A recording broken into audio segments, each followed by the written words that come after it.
At this stage in your life, you already made the decisive moves that shape your family's fortunes. The assets in Makati were secured decades ago. The towers in Bonifacio Global City represent the new financial generation. Your corporate portfolio, your bank accounts, your private placement, all are in place. Yet, there remains one category of decision that cannot be delayed: the geography of permanence. Where does your family name continue? Not in documents or balance sheets, but in sovereign ground. Every patriarch and matriarch understand that there is a moment, usually once, never twice, when they can still direct family geography. The window is brief. After succession, the law and your heirs' emotion will dictate the shape of your legacy. Until then, this decision belongs entirely, of course, to you. Santa Rosa is not an alternative. It is the inevitable next geography for Filipino permanence. The infrastructure is complete. The institutions are established. The recognition of Santa Rosa as the southern capital has already moved beyond debate. The question is whether your family will anchor itself within that permanence or be left observing from the outside. Trava represents that window, a sovereign estate where permanence is not just speculation, but protection.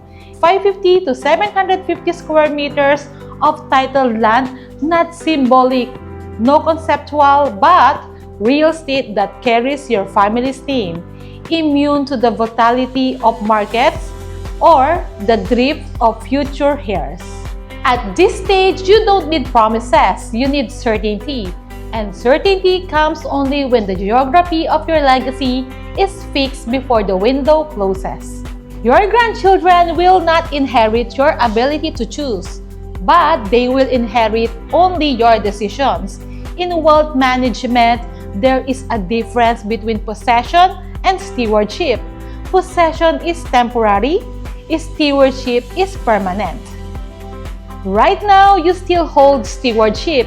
You have a discretion. You can decide whether your family's name is extended to Santa Rosa, whether permanence is planted beyond Makati and Bonifacio. Once succession occurs, the discretion evaporates. Law and emotion will dictate geography. Your heirs will not debate location. They will simply inherit the structure you choose or failed to choose. This is why patriarch and matriarch act now, not later. It is not about need, it's about stewardship. The last discretionary allocation before succession freezes the future. Trava is not just an investment pitch, it is an instrument of stewardship, a final allocation of land that remains beyond your lifetime, secured by governance, protected by policy, titled under your family's name. The question is not whether your heirs will need land in Santa Rosa. The answer is obvious. They will. The question is whether they will inherit your foresight or your hesitation. Your stewardship today determines whether your family remains a participant in Santa Rosa's permanence or an observer of others' decision. Stewardship is not about the present generation. It is about ensuring that your grandchildren never ask, why didn't we secure a place where we could? You have the window. You have the discretion. Trava is where stewardship becomes permanence. Every sophisticated family understands assets are not lost through purchase, but through erosion. Erosion of value, erosion of standards, erosion of governance. What preserved the permanence of estate in Makati was not wealth alone. It was governance, deed restrictions, minimum lot size, architectural guidelines. Without governance, permanence cannot survive beyond one of two generations. Trava enforces permanence through policy, not marketing. This should master planning secure a fixed number of families. Minimum of 550 square meter cuts, preserve exclusivity, architectural controls protect dignity, underground utilities, and ecological standard guarantee longevity. This is not branding, this is the shield. Governance is the quiet security that prevents dilution, prevents fragmentation, prevents the slow decline that erodes legacies elsewhere. As stewards, your role is to select structures that last beyond your lifetime. Trava is not ungoverned sprawl, it is a protected geography where your hairs cannot dilute your decision. Governance is not glamour, it is the unseen force that ensures your family name remains attached to permanence 50 years from today. This is the shield you pass forward, not just land, but discipline, governance that protects it. Every patriarch recognized the moment when their portfolio is complete. Once the last discretionary move, then succession takes over. You have equities, you have real estate, you have private placements, but geographic allocation remains incomplete until Santa Rosa is secured. Trava represents the final allocation before law dictate inheritance. Once succession occurs, heirs cannot choose geography. They inherit what exists no more. That is why final allocation matter. In Santa Rosa, permanence is not a speculation. It is policy. Scarcity is not a hype. It is a governance. Legacy is not optional. It's structural. This is the last discretionary move. Beyond this, every decision is frozen in wills, trust, and succession law. The heirs inherit what you chose, not what you might have chosen. The final allocation defines whether your family remains positioned within Santa Rosa's permanence or remains excluded with no entry once the geography is closed. Your heirs cannot make this decision. They can only inherit. This allocation belongs to you alone. Trava is where the final discretion becomes permanent geography. Succession is not simply the distribution of assets. It is inheritance of context. Currency accounts are liquid, but liquid means fleeting. Shares fluctuate with cycles, and leadership. Towers rise and age. The geography of family life, however, does not adjust with markets. It either continues or it disappears. This is where patriarch and matriarch carry a unique duty to define where the family remains visible in land, not just in archives. Geography translates balance sheet into living proof. It anchors the narrative that wealth was not series of transactions, but a lineage of permanence. Every family of consequences must answer a straightforward question. When our records are footnotes, what physical place still bears our name? In the answer lies the difference between heritage and history. Heritage is embodied, history is abstract. Santa Rosa and Trava in particular allow the embodiment. The estate is not measured only in square meters, but in the discipline of its design. Each street is governed, each lot is titled. With precision, each rule is framed to outlast trends. That is what makes it appropriate for succession. It removes improvisation. It ensures that when heirs inherit, they do not argue on what it means. They inherit meaning itself, secured in land. This is geography as succession, to assign permanence while discretion still rests with you. It is not about more, but about final. Not about lifestyle, but about clarity. It is the one asset class heirs cannot fabricate after you. They may liquidate, reinvest, or diversify other categories, but they cannot retroactively secure geography that was never chosen. When you exercise this discretion, you do more than allocate land. You confer structure. You decide that family is more than balance sheets. It is a pattern of life embodied in a location that outlives transactions. Santa Rosa is not the only geography, but it's the correct complement connected to Manila's core, yet free of its congestion, elevated, above floods, integrated into a master plan designed for coherence. Governance means your heirs receive not only lot, but also a manual standard they cannot dilute. That is succession in practice. Inheritance that explained itself, geography once secured is not negotiable. It's simply received, respected, and continued. That is the gift of choosing now. Restraint is the most undervalued form of discipline. In families and estates, that endured permanence is not built on expansion, but on what is deliberately left out. Inheritance teaches this better than anything. What you refuse to compromise becomes what your heirs can still rely on. Trava was conceived with restraint as policy. It does not chase density. It does not compromise lot sizes. It does not permit improvisations that erode collective dignity. The design speaks softly but consistently. Minimum 550 square meter underground system hidden from sight, setbacks that protect privacy without fortresses, architectural guidelines that invite individuality but forbid spectacle. Each element is an act of restraint, and restraint is the true gift to heirs. This is the difference between luxury that ages and estates that endure.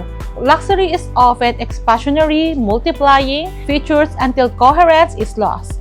Estates that endure discipline, they defend coherence even when expansion tempts. They leave margin rather than crowding. They stay silent rather than loud, and in the silence, dignity survives. For patriarchs and matriarchs, restraint is also moral act. It says, I choose enough, not excess. I preserve proportion, not indulgence.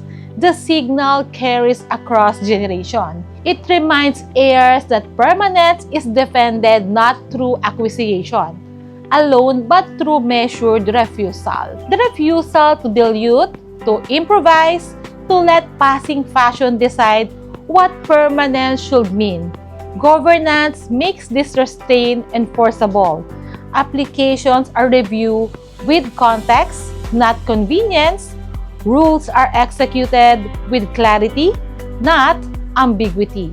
The absence of spectacle is not accidental. It is intentional and codified. That is why Trava fits within a master plan that values coherence over hype. It is not marketing promise. It is an operational culture. The discipline of restraint ensures that long after documents are archived, the environment still speaks the language you taught. Streets remain gracious, neighbors remain discreet, houses remain proportionate. That is succession through silence, not the absence of wealth, but the presence of dignity preserved by rules. Restraint is permanence expressed. It is the invisible discipline that guarantees your name is remembered for coherence, not chaos. In choosing an estate built on restraint, you choose a culture that will still be recognized when generations forwarded have no memory of the transaction itself, only of the standard it enshrined. Every family eventually confronts the question of final geography. Where does the name stay when liquidity has shifted? When cycles have passed? When assets abroad are settled? For Filipino families of consequences, final geography cannot remain undefined. It must be chosen, and chosen with intent, not by accident. Makati was chosen by foresight generations ago. Bonifacio was chosen by those who extended that foresight. The question now belongs to you. Where does permanence move forward? That choice is not about trend.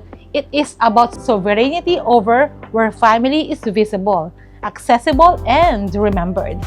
Trava represents the final geography appropriate for this decision. It is bounded, titled, and codified in governance. It is not open to expansion, improvisation, or redefinition. It is the form of permanence suited to succession because it removes ambiguity, Heirs cannot dilute its boundaries, cannot subdivide its discipline, cannot vote away its coherence. They inherit geography that explains itself. This choice is also symbolic. It signals that your surname will not drift with markets.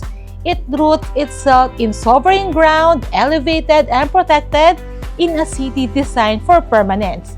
Within a master plan that will outlast individual projects, it tells heirs that permanence was not left to chance, but was chosen with the same intent that built the wealth they now administer. Final geography dignifies succession. It transforms inheritance from numbers into narrative. It spares heirs the contest of where and replaces it with the clarity of here. The clarity it was preserves family unity long after accounts have been divided and roles have shifted without it. Geography becomes a debate. With it, geography becomes a foundation. For patriarch and matriarch, this is the ultimate discretion to decide not just how much heirs inherit, but where they inherit it. When exercised now, the decision is irreversible in the best sense it creates. Permanence heir cannot undo, only continue. That is how a name moves forward without confusion. In final geography, it's not about expansion, but about novelty, not about lifestyle, it's about clarity. And clarity is the most generous form of inheritance you can confer. The Permanence Act is not a legal statute. It is the choice every patriarch and matriarch faces when time makes its final negotiation. It is the recognition that liquidity can be transferred, businesses can be sold, portfolios can be rebalanced, but permanence must be fixed before discretion passes. To act is not to speculate, it is to formalize what everyone already knows, that families endure not by what they own, but by where they remain. A lot in Trava is not another acquisition. It is the last discretionary act that translates wealth into permanence, lineage into geography, discretion into clarity. Consider the alternative. Without permanence, heirs inherit liquidity but no anchor. The debate, delay, and eventually disappear. The surname weakens because it lacks geography. With permanence, heirs inherit unity embodied in a place. They may disgrace on operation, but not on geography. They may pursue different paths, but always return to the same address that is permanence. The act is simple but weighty. Choose, record, and secure. It is simple because Trava is already codified. Lots fixed, governance embedded, standards matured. It is weighty because the decision will outlive you. Your heirs will not remember the process. They will remember the permanence you conferred. The permanence will explain you long after you are no longer asked to explain yourself. In practice, the Permanence Act involved 3 steps. First, a private briefing with your counsel to review governance and succession fit. Second, a site confirmation walk that aligns scale and tone with your intent. And third, reservation and recordation executed without spectacle, maintained with discretion. No campaigns, no urgency, no projection charts. Only the clarity of a decision made while the pen is still in your hand. This is why Trava exists, not as a lifestyle marketing, but as permanence architecture. It dignifies the final discretionary act of your stewardship. When heirs step into estate, they inherit not just land, but the wisdom of restraint, the clarity of geography, and the security of governance that is permanent enacted. Your name has already earned its place in accounts and headlines. Now choose where it earns permanence in land. That act once made cannot be undone and should not be. because permanence is not about possibility. It's about decision. So made the decisive moves that shape your family's fortunes. And once again, this is Jen Sorne of Elite Properties. And if you want to know more the latest development here in Metro South, make sure to like and subscribe my channel. And for more details and property viewing, you can also contact me with my details flashed on the screen. It's 63915-3000447. It also has a Viber, WhatsApp, and iMessage. You can also scan my QR code for more details. And that's all for today, and hope to see you on my next one.